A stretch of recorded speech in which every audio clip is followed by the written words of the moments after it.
Pada video kali ini kita akan belajar tema 6, subtema 3, pembelajaran 5. Amatilah gambar di atas. Apa yang sedang dilakukan anak-anak yang tampak pada gambar? Anak tersebut berlari-lari mengejar kupu-kupu. Ada juga anak-anak yang sedang melompat.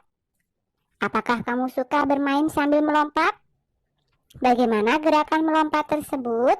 Kita bisa melakukan gerakan melompat.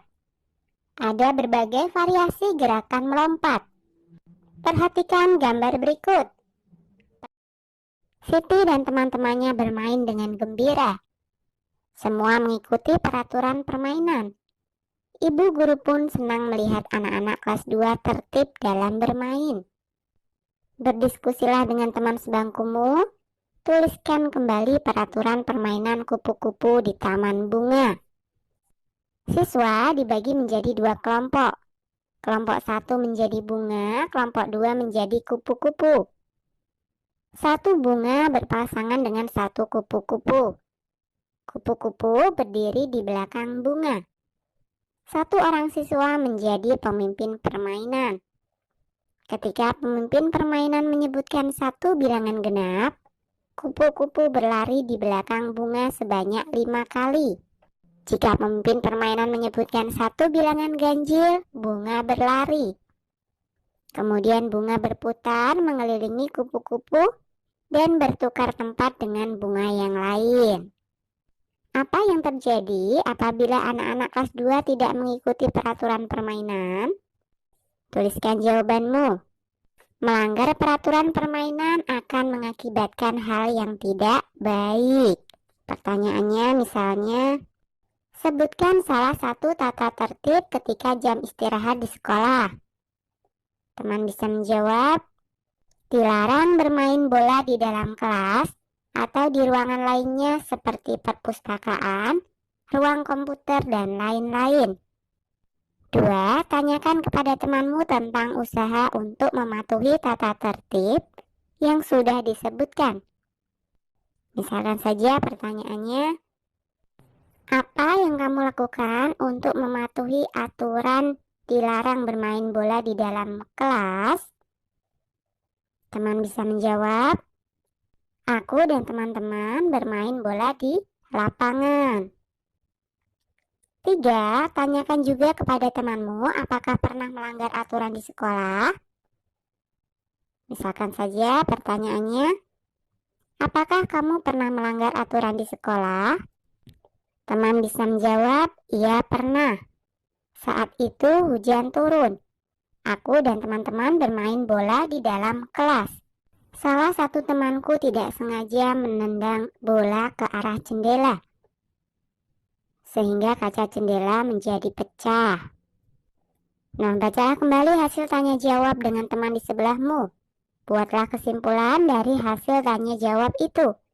Tuliskan kesimpulan tersebut dengan menggunakan huruf tegak bersambung. Perhatikan penggunaan huruf kapital dan tanda titik dalam penulisan kesimpulanmu. Kesimpulannya adalah kita harus mematuhi tata tertib yang ada di sekolah. Karena tata tertib dibuat untuk kebaikan bersama. Beberapa hal yang tidak boleh kita lakukan di lingkungan sekolah adalah 1. Membolos upacara bendera. 2. Datang terlambat. 3. Membuang sampah sembarangan. 4. Mencoret meja, kursi, dan tembok. 5. Keluar kelas tanpa seizin guru. 6. Tidak memakai seragam sekolah. 7. Makan dan minum di ruang kelas. 8. Tidak mengerjakan tugas. 9. Menggunakan perhiasan yang berlebihan. 10. Membuat kegaduhan. Nah, itu tadi hanya sekedar contoh ya. 6. Merawat tanaman di sekitar sekolah. Di depan kelas terdapat pot-pot tanaman bunga. Semua siswa diwajibkan merawat tanaman tersebut. Setiap hari tanaman disiram. Siswa yang bertugas piket harus menyiram tanaman tersebut. Siswa harus menjaga tanaman agar tidak rusak. Ketika bermain, siswa harus berhati-hati agar pot bunga tidak pecah. Misalnya, tidak bermain bola di sekitar pot-pot bunga. Hal itu untuk menjaga agar bola tidak mengenai pot bunga. Mari menjawab pertanyaan-pertanyaan berikut. 1. Tuliskan aturan untuk merawat tanaman di sekolah. Yang pertama adalah petugas piket harus menyiraminya setiap hari. Yang kedua, ketika bermain kita harus berhati-hati agar tidak merusak pot dan tanaman. 2. Apa akibatnya apabila aturan itu tidak dipatuhi? Tanaman akan rusak. 3. Benny ingin bermain bola di sekitar kelas. Bagaimana sebaiknya kamu bersikap untuk menanggapi keinginan Benny tersebut? Mengingatkan Benny bahwa bermain bola di sekitar kelas bisa mengenai pot bunga, sehingga pot bunga bisa pecah dan tanaman akan rusak. Sebaiknya Benny bermain bola di halaman sekolah. Selalu bekerja sama dan saling membantu dengan teman sekelasmu. Ceritakan pengalamanmu ketika mendapat bantuan dari temanmu. Nah, ini hanya contoh ya. Setiap hari Sabtu ada pelajaran SBDP di kelasku. Saat itu materinya adalah menggambar dan aku lupa membawa krayonku. Untungnya ada Dayu yang mau meminjamkan krayonnya. Aku sangat berterima kasih padanya. Macam alat pengukuran berat. Ada timbangan pasar, timbangan kue, timbangan beras. Ada juga timbangan gantung dan neraca. Perhatikan soal cerita berikut. 1.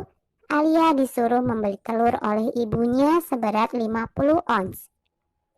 Berat telur yang dibeli Alia sama juga dengan titik-titik kilogram. Jawabannya, 50 ons sama dengan 5 kilogram. 2. Santi membeli ikan lele di pasar seberat 2 kg. Berat ikan lele yang dibeli Santi sama juga dengan titik-titik ons. Jawabannya 2 kg sama dengan 20 ons. Sampai jumpa di video berikutnya.